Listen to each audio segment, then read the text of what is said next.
यतापट्टि चाहिँ यसबाट लाली गुराँसको जङ्गलै जङ्गल छ। लाली गुराँसको पुरै जङ्गल।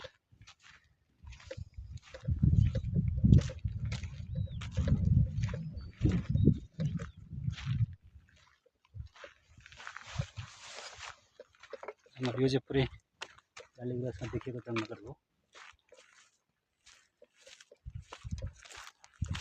लाली गुराँसको सिजनमा विशेष लाली गुराँस हुन्छ, तर अहिले मान्छेले रुखहरूलाई काटेर पूर्ण रूपमा चाहिँ घाँस चारोको रूपमा प्रयोग गरिरहेका छन्।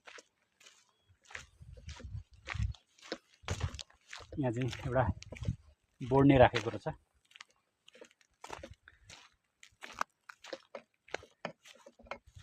एउटा बोर्ड नै राखेको रहेछ यहाँ चाहिँ।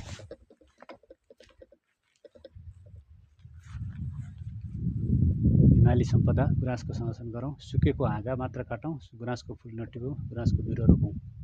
सडक विभाजनले गरेको छ।